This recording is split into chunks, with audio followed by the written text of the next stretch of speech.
अरे अब आप हाउस चलाओगे क्या? आपने हाउस चलाना है क्या? आपने हाउस चलाना है क्या? आप सब लोगों ने हाउस चलाना है क्या? नहीं, आप अधिकार तो दूसरे सरकारों में था, क्या सरकार उसको लागू करेगी? क्या दलितों को और ओबीसी को जो है जिस तरीके से पुरानी सरकार कर रही थी उसको मंत्री जी करेंगे? और बैकलॉग क्यों नहीं भरा गया? बैकलॉग ही बताया, ये बैकलॉग ही बताया। मंत्री जी हर विभाग पे अध्याचन, हम लोग तो कमेटियों में समितियों में बैठते हैं, उधर के लोग भी बैठते हैं, इधर के लोग भी बैठते हैं, हर विभाग पे सिर्फ अध्याचन जा रहा है। कब भर्तियां होंगी? ये प्लीज बैठिए, हो गया, उन्होंने जो बात बताया वो इस तरह है। अगला प्रश्न श्री कमाल अख्तर, श्री कमाल अख्तर, विभागों श्री कमाल अख्तर, प्लीज बैठिए ना, डॉक्टर आगे बैठिए, this is not the way, please please बैठिए, बैठिए, नहीं विभागों का नहीं, आप ऐसे, मैं इस बात को अलाउ नहीं करता। श्री कमाल अख्तर बैठिए आप, नहीं आप, ये कोई जरूरी नहीं है कि आप क्योस करें, प्लीज। अरे बैठो ना, अरे बैठो, अरे आप लोग नहीं, मैं करूंगा, अरे आपका काम नहीं है, मेरा काम है, अरे आपका काम नहीं है, बैठो, क्या नाम है, केट की बैठो, ये मेरा काम है। अरे अब आप हाउस चलाओगे क्या? आपने हाउस चलाना है क्या? आपने हाउस चलाना है क्या? आप सब लोगों ने, अरे अब आप हाउस चलाओगे क्या? आपने हाउस चलाना है क्या? आपने हाउस चलाना है क्या? आप सब लोगों ने हाउस चलाना है क्या? आदरणीय अध्यक्ष महोदय, मैं आभार व्यक्त करना चाहूंगी। मैं लोक सेवा आयोग विभाग मंत्री जी से ये पूछना चाहूंगी कि आज उत्तर प्रदेश की भारतीय जनता पार्टी की सरकार में हमारे युवा खून के आंसू रो रहे हैं। आदरणीय मंत्री जी, आज का हमारा युवा ना शादी कर पा रहा है, ना सो पा रहा है, ना ठीक से रो पा रहा है। मैं आदरणीय अध्यक्ष महोदय, युवाओं की पीड़ा सुनने पे इतना कष्ट क्यों होता है भारतीय जनता पार्टी को? मैं आपकी सरकार से ये पूछना चाहती हूँ और ये बोलना भी चाहती हूँ, युवा आपसे ये कह रहा है कि झूठ से सच से जिससे भी यारी रखें, झूठ से सच से जिससे भी यारी रखें, आप तो अपनी तकरीर जारी रखें। इन दिनों आप मालिक हैं बाजार के, जो भी चाहे वो कीमत हमारी रखें। आदरणीय अध्यक्ष महोदय, युवा की कीमत जो है ये सरकार कुछ इस तरीके से लगा रही है। मैं माननीय मंत्री जी आपसे ये पूछना चाहूंगी कि आए दिन विज्ञापन जो आ रहे हैं लोकसभा आयोग के, उसमें जो रिक्तियां हैं उनकी जानकारियां गलत आ रही हैं। एक बच्चा जो तैयारी करता है, एक अभ्यर्थी जो तैयारी करता है परीक्षा की, उसको जब गलत तरीके की जानकारियां, नंबर ऑफ सीट्स की जानकारियां गलत आएंगी तो वो उसका क्या मनोबल रहेगा, वो किस तरीके से परीक्षाओं में बैठ पाएगा?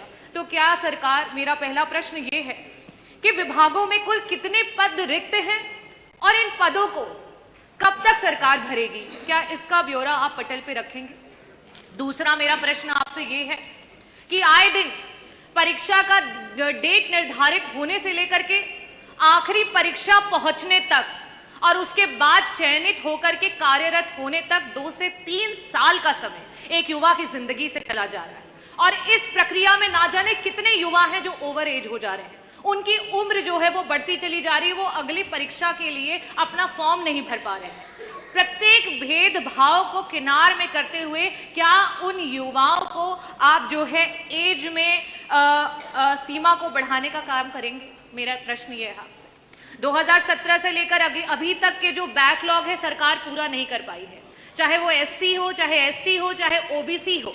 ना तो उन पदों का आंकड़ा या ब्यौरा दे पाई है और ना ही उनको भरने की कोई प्रक्रिया को पूरा कर पाई है। सरकार उन पदों की जो आंकड़े हैं उसको पटल पर रखेगी और कब तक उनको भरेगी, इसके बारे में पूछना चाहूंगी। जिस तरीके से आपका यूपीएससी एग्जाम कराती है, पुरानी सरकार समाजवादी पार्टी में जिस तरीके से परीक्षाएं हो रही थी, उस समय आपका माइग्रेशन इन रिजर्वेशन लागू होता था। आज इस समय ये हो चुका है कि एक दलित समाज का, एक ओबीसी समाज का, एक पिछड़े समाज का, एक आपका आदिवासी समाज का बच्चा जो आरक्षित वर्ग के बराबर के मार्क्स लेकर के आ रहा है, लेकिन उसको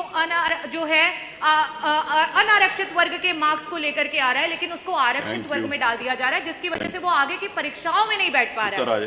क्या पुरानी सरकारों की तरह आप उसको लागू करेंगे? और मेरा लास्ट का, क्योंकि पारदर्शिता बहुत जरूरी है, इस समय नॉर्मलाइजेशन और स्केलिंग जो है वो खत्म हो चुकी है, अंक बच्चों के दिखाई नहीं पड़ रहे हैं। क्या सरकार इसको पारदर्शिता से लागू करेगी? बहुत बहुत आभार। माननीय अध्यक्ष जी, माननीय सदस्य की जो चिंता है मान्यवर, वो हम आपको मान्यवर बता दें आपके माध्यम से कि जितने भी पद यूपीएससी के या एसएससी के जितने भी रिक्वेजिशन जाते हैं मान्यवर, उन सब पदों के लिए वर्ष में एक पहली बार कैलेंडर जारी होता है और पूरे साल भर का कैलेंडर जारी होता है और उसमें जितने पद रिक्त हैं उसमें बाकायदा डेट, विज्ञापन की डेट भी दी जाती है। विज्ञापन की डेट से लेकर और अंतिम परीक्षा तक की डेट वाले दी जाती है। 26 के लिए 30 जनवरी को कैलेंडर जारी हो गया मान्यवर।